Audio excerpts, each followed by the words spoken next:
They will report on, super excited for them, by the way, on January 26th. January 26th. Yep, the end of the month. So they'll head off to the Olympic Games. Okay. And then you don't know exactly when they'll be back? Is that going to depend on how long Sweden lasts, or do you have an idea when they'd be back? Good question. Well, we're hoping that they're going to be back for playoffs. So right after the Olympics, for sure. Right. Yeah. So Yeah. the anticipation would be to be without them for February. Yeah, basically for 4 series. So we'll be missing them, and we'll feel it for sure. But at the same time, super excited for them, and I know our team's revved up for them, and a lot of people are excited to also be able to get into the lineup and showcase what they can do too. I thought against Wisconsin, your freshmen looked really good. Like they were right there with Wisconsin. In fact, Kelly and I thought a couple of times that maybe they were putting the best shifts of the game out there. Can you tell us about the evolution of those freshmen and how confident you're going to be that some of them can step into some greater roles coming up here in February? Yeah, players like Ray Mayer and Maddie Burr really had an outstanding game for us this past weekend, and they continue to. I mean, Maddie, both of them put up points for us this weekend, but they continue to keep getting better day in and day out. So we're super excited about them in the future for Bulldog hockey, having them be a part of our family here.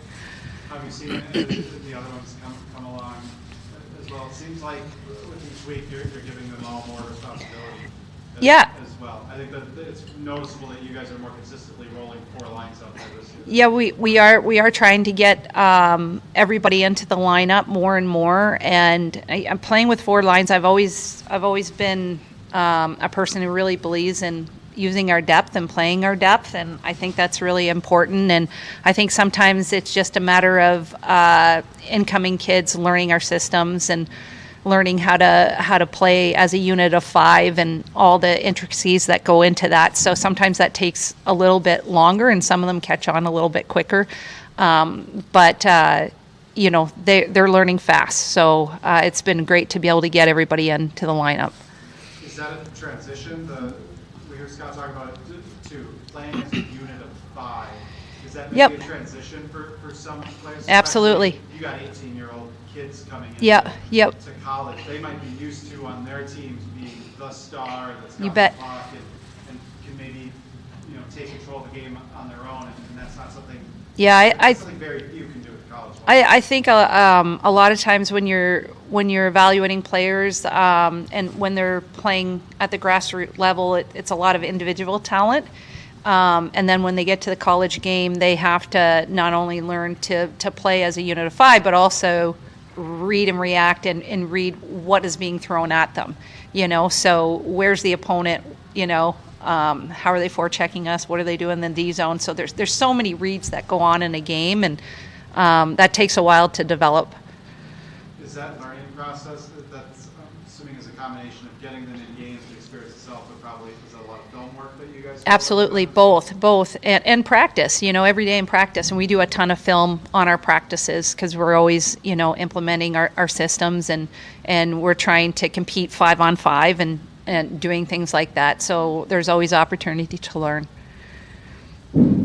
St. Cloud coming here this week. What stands out to you about them? Another team that's got a few Olympians, I believe. They're super structured team. They're really good on their forecheck. They really get above us. So, for us, I think it's going to be important for us to be able to break out quickly against it so that we don't allow them to get set up. But ultimately, we need to be playing our game and uphold the standards that are going to help us be successful. You've gotten that call before. What's it like to get the call from your nation that they want you to represent them at the Olympics? Yeah. It's probably the best feeling in the world that you could ever get. Such an honor to be able to represent your country on the biggest stage in the world. And I'm so happy for all of our Bulldogs that are going to be represented in the Olympics, from Jocelyn Larocque to all the way to our Swedes here, our 2 Swedes that are going to be going. So I think we got 8 of them total, right? But so proud of each and every one of them, and it's great to be able to see so many Bulldogs being represented. Do you remember that call? Sorry, Bruce. Oh my, when I got it? Well, it was in person when I got mine, so, because we were centralized, and they bring you into a room and they let you know, so, mine was a little different than everybody else's, so that's another story to yeah, sure. I completely, I had an unhappy triad. I tore my knee 2.5 weeks prior to getting to the Olympics, and nobody believed that there was something wrong with my knee, and I basically kept saying there's something, every time I turn right, my knee's going out, and so I ended up getting an MRI, and before I got it, they basically said, realize that if your knee's gone, that you're not going to the Olympics. And I had said, well, if, I want to make sure I'm putting my teammates first, because right now I know I wouldn't be able to play. And so they were really surprised, because the orthopedics that all looked at my knee couldn't get it to go out. So when I had an MRI, sure enough, my ACL was completely gone, my MCL and my medial meniscus. So they ended up, the doctors thought, because my muscles were acting as secondary stabilizers, because I trained so hard, that if they put me in a brace, I would be able to do it. So I had 2.5 weeks to rehab while my team continued on the pre-Olympic journey, playing against the U.S. I think we had like 11 games against them prior to the Olympics. And then I flew over with the team to Nagano. My replacement flew as well. And I had 2 practices and a game to prove that I could still play. So it was the day before the opening ceremonies that my coaching staff told me that I was a part of the team, and the other person got sent home. So it was pretty intense. But the best day of my life. You played that Olympics with no knee. Yeah. But, I trained so hard for it, and luckily, like I said, my muscles were acting as those secondary stabilizers, plus with the brace, I was able to do it, so. That's crazy. Yeah. How have you seen Eva's game evolve here? Yeah. Times the Bulldog and now becoming She exceeded our expectations from day one, and she just continues to keep getting better and better. We use her in all critical situations. She's such an elite performer. She's an elite athlete, elite person. We can't say enough good things about her. Her skating is just so elite. It's like one stride, and she's so powerful. She's past people. So her game continues to evolve, and I think, now before I think we were using her more in defensive situations, and now we're using her more in offensive situations. So she's getting the whole spectrum, and with that, we're seeing her game continue to evolve and get better and better. what kind of impact has team made here? Yeah. Obviously, you only been here for 1 year, but 13 goals, and she's taken you played a lot of minutes for you in a lot of key situations. Yep. Both Swedes. They have so much speed. Tia, her speed is really deceptive. Her skating stride is absolutely perfect, and she's another one like Ida, the one stride, and she can separate herself from the opponent, and I think that has led to a lot of her goals. If you look at them, it's usually off the rush. It's her outside driving and using her speed to be able to get inside, and once she's one-on-one with a goalie, she can find the open net. So I only wish we had her for 4 complete years, but we'll take what we can get, and so happy she decided to come here. The other side of it is Evan Caitlin did not make it to Canada. Do you have a conversation with them about how to handle that disappointment? Oh, Just let them yes. kind of move on their own?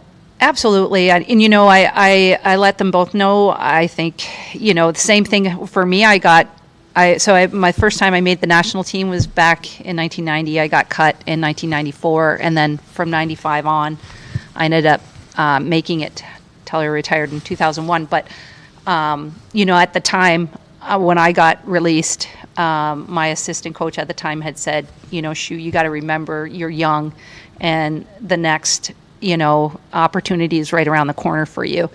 So I reiterated the same thing to them. I think about players like Jocelyn The Rock. She's a 4-time Olympian, and she got released her senior year at UMD, young player, and look at her now and what she's doing. So the same messaging goes to both Ev and Kramer. They're both young. They're going to be there in the future. They are so elite. They are incredible people, incredible athletes, and they continue to keep getting better and better. Obviously, it's always important to get points. Is there maybe a little more heightened importance here the next few weekends to try to stack some points? You're going to be missing some players. Granted, not as many as Yep. we thought initially, but you'll still be missing some players here for about a month to get some points and build up a little separation between fourth and fifth. I think the most important thing for us is we're just focused on in the moment, right? And not trying to think about outcomes. We're just thinking about the game that we want to be able to play, and upholding our standards. And as long as we do that, I think we're going to see the benefits of that. So that's what's most important to us right now. What did you think? It felt like Saturday, Ray's goal kind of got you back in a little bit. Yeah. And then 2 power play goals they got obviously took you right back out of it. But how did you feel about your 5-on-5 game on Saturday? Yeah. Because they really sunk you on special teams. They're so elite. Their goal scoring power is tremendous. So we've got to make sure that going forward that we're able to focus again on the things that help us to be successful, so that we can stay composed during games and not get penalized. So that's going to be really important. Again, we have a lot of young student athletes here, and they're continuing to learn just the importance of discipline and what that looks like in terms of like all aspects of the game, whether it's structure, whether it's emotions, and all emotions are good. We just got to make sure we're directing it in the right way so that we can continue to play 5-on-5 and, get opportunities when we can on the power play and things like that. Coach, I'm just curious from Friday's shootout, how do you and the rest of the coaching staff go about deciding who goes in the shootout?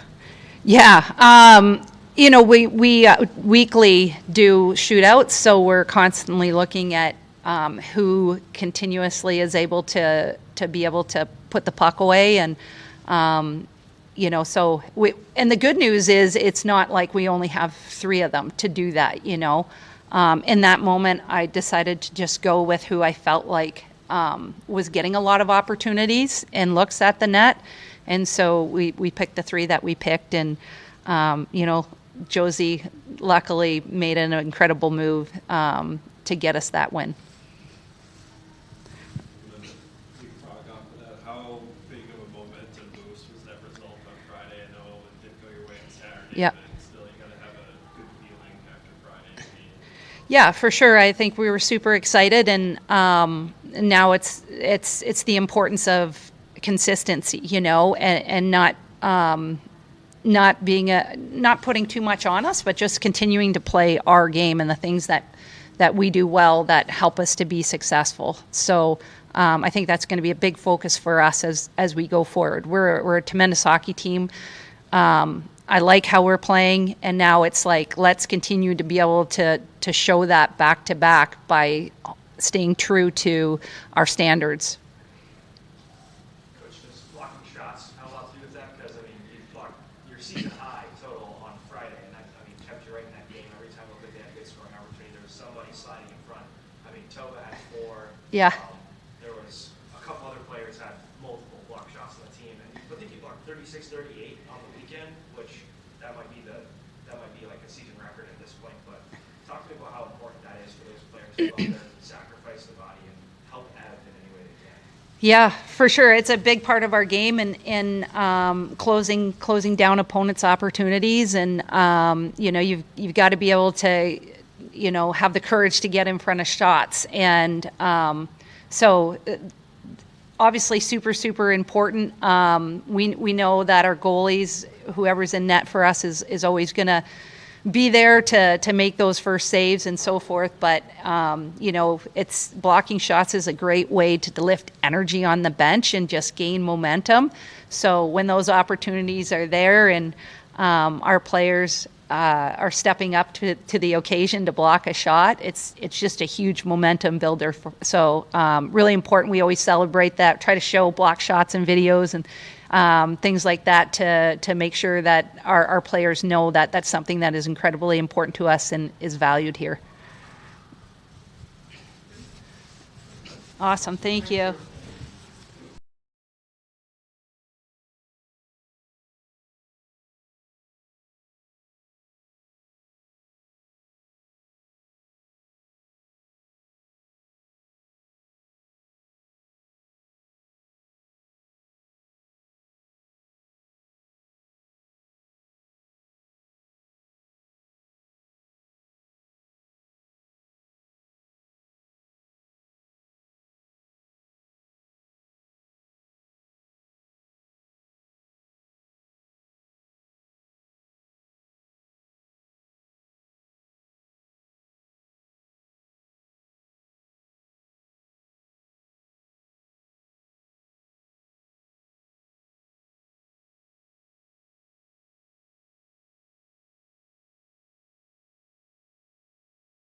I know you and TFC were nervous on the plane there and were waiting to get the call from Sweden. What did it feel like when you eventually did get it that you guys had made it? It was obviously an honor. Like, it's always an honor to go represent your country, and especially on the big stage and Olympics like this. It's surreal. I still don't think I really understand, and we were kind of tired, both of us, on the plane too, so it was hard to soak it in, but yeah, super exciting. You guys did get the call later that day? Yeah, he called us when we got on the bus. Oh, okay. So yeah, it was pretty late, both of us were tired, but yeah, super exciting. So you got to take that call with your teammates all around you? Yeah, they could hear, they didn't understand probably, but they heard us. I'm assuming they knew what it was right away, though, based on your guys' reactions? Mm-hmm. Yeah, I think. You guys were just so zoned out, tired. I think everyone was super tired. We weren't really jumping up and down on the bus, but some heard and some knew instantly. Yeah. For you, did you expect to make the team? Did you ever, or is it one of those things where you just never really want to take it for granted or anything like that? Like, do you think this was a surprise to make the team, or you were pretty confident you were going to make the team? I wouldn't say I was confident. Like, I didn't want to get my hopes up for anything, and our coach makes sure and reminds us every camp that you borrow the Swedish jersey. So I didn't want to take anything for granted. Bright side is you get to go to the Olympics. That's good. Negative would be you're going to leave the Bulldogs here for about a month. How have you seen the younger players step up, and how confident are you in them being able to fill you and Tia's roles while you were gone? I thought the freshmen, especially against Wisconsin, I thought they may have done their best series of the year. Yeah, I'm super impressed of all of our freshmen, and I think they grow both on and off the ice for every day. And I wouldn't even consider them freshmen. I feel like we're just a big group, and we're all part of something big. And yeah, they're doing a great job. So obviously this is a dream come true for any athlete that's to represent their country in the Olympics. Do you remember the first time that you got to hold those crowns over your head and wear that Swedish jersey in a game? Yeah, with the women's team was for a Christmas tournament. I would say 2 years ago, and I was pretty shaky, pretty nervous, but so cool. How have you seen your game evolve through your time here at UMD? I would say most of my development has come here. I'm so thankful and grateful for this program and my teammates, and I don't think I would be anywhere without this program. Ida, how much of a comfort level is it that one of your Bulldog teammates, Tia, is going with you to the Olympics, that you guys kind of get to experience that together? Oh, it's awesome. She's such a talent. Like, she brings so much talent to the ice, but then she's an even better person off the ice. And I have the privilege of living with her too, so, and call her my best friend. So that's awesome. Do you have a certain player in mind that you're looking forward to playing against that you may have not played against in the past? I don't know. No one that comes to mind. Like, we played Canada before, so I played Pooh, but I mean, it's always a challenge. So I hope we play either the U.S. or Canada in a possible semifinal, maybe. And yeah, that would be cool. Are you aware, just out of curiosity, like we've had a lot of Swedes in this program that people look at. Do you know that list? Do you know some of those other players? I know so. But when you look at it, when there's some really good Swedish players who have come through here, do you feel any responsibility or privilege to that? I just think it's super cool that like UMD has the history it has of like all the international players and especially Swedes with like Maria Ruth, Pernilla Wienberg, and all of those players. Yeah, there's a lot to learn from those guys. Awesome. Thank you. Thank you guys.